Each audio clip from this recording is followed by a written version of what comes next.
From powering the games you played in the 90s to becoming the driving force behind artificial intelligence today, one company's journey reads like a Silicon Valley fairy tale. But in 1993, three friends were about to make a $40,000 decision that would change the future of technology forever. That $40,000 wasn't an investment from a venture capitalist. It wasn't a loan. It was the cost of pizza. Pizza that would fuel a small team of engineers working around the clock to meet an impossible deadline. This is the story of how NVIDIA went from a desperate pizza-fueled sprint to becoming a trillion-dollar technology giant. The year was 1993. Jurassic Park had just hit theaters, showing the world what computer graphics could do. But gaming graphics were still stuck in the pixelated dark ages. Three engineers, Jensen Huang, Chris Malachowski and Curtis Preem, saw an opportunity that others missed. Let's pause for a moment to understand who these founders were. Jensen Huang, just 30 years old at the time, had already made a name for himself at AMD. Chris Malachowski was a brilliant chip designer from Sun Microsystems, and Curtis Preem had been one of the first employees at Sun, where he designed some of the first graphics processors. The early 90s were a fascinating time in computing. Intel's 486 processor was the king of PCs, and Microsoft had just released Windows 3.1. But graphics were treated as an afterthought. Most computers relied on basic integrated graphics that could barely handle simple games, let alone professional applications. They believed that every computer would one day need a dedicated graphics processor, not just for gaming but for everything we do on computers. It was a bold bet, one that most experts thought was completely wrong. After all, why would anyone need specialized hardware just for graphics? The trio started NVIDIA in a small office in Sunnyvale, California. The name came from Invidia, the Latin word for envy. But for the first 2 years there wasn't much to envy. Their competitors were bigger, better funded, and had deep relationships with manufacturers. Companies like ATI, S3, and Matrox dominated the market. Those early days were brutal. The founders invested their life savings, and Jensen Huang even sold his house to keep the company afloat. They worked 12-hour days, 7 days a week, surviving on determination and a shared vision of the future. Then came the pizza-fueled miracle. In 1995, NVIDIA was in talks with Sega to develop graphics hardware for their next gaming console. The catch? They needed a working prototype in just 8 weeks. For a young company with limited resources, it seemed impossible. But they saw this as their one shot at greatness. The team practically lived in their office, working around the clock. That's where the infamous $40,000 pizza bill came from, feeding engineers who were working 20-hour days, sleeping under their desks, and pushing the boundaries of what was possible.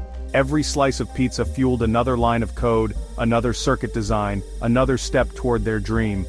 But then came the gut punch. After all that work, all those sleepless nights, Sega went with a competitor. The news hit hard. The team was devastated. Everything they had worked for seemed to crumble. Most companies would have folded, but NVIDIA did something remarkable. They took their rejected design and transformed it into something new. The Riva 128. It wasn't just another graphics card, it was a revolution. The Riva 128 could process three-dimensional graphics at speeds that seemed impossible at the time. It was faster than anything else on the market, and it put NVIDIA on the map. The next decade was a technological arms race. While competitors focused on making cheaper products, NVIDIA kept pushing the boundaries of what was possible. They introduced the GeForce brand in 1999, and the graphics card industry would never be the same. The GeForce 256 was marketed as the world's first GPU, graphics processing unit. This wasn't just clever marketing, it was a new way of thinking about graphics hardware. Each generation of GeForce cards brought new innovations. The GeForce 2 series introduced multi-monitor support. The GeForce 3 revolutionized lighting and shadow effects. The GeForce 4 made smooth, realistic graphics accessible to everyday consumers. But the real story isn't about graphics cards. It's about seeing the future before anyone else.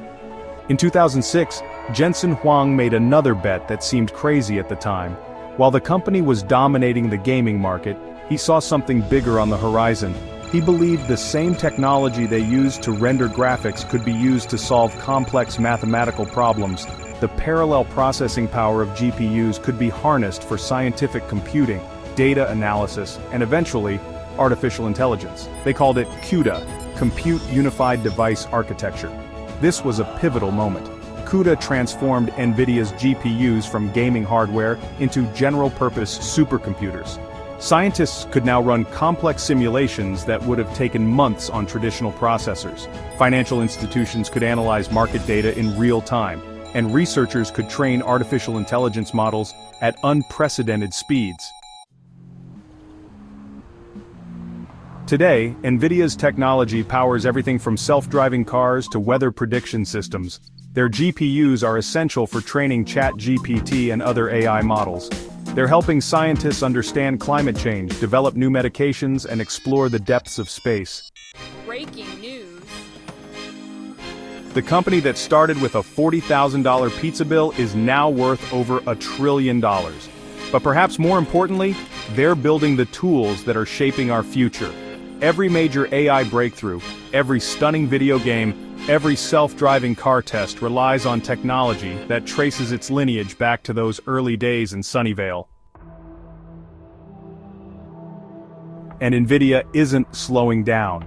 Their latest project, the Omniverse platform, aims to become the foundation of the industrial metaverse, a place where companies can simulate and test everything from autonomous vehicles to entire manufacturing plants before building them in the real world. As artificial intelligence continues to evolve, NVIDIA's chips and software are becoming more crucial than ever for training and running these systems. The same company that once struggled to sell graphics cards for gaming is now powering the next industrial revolution.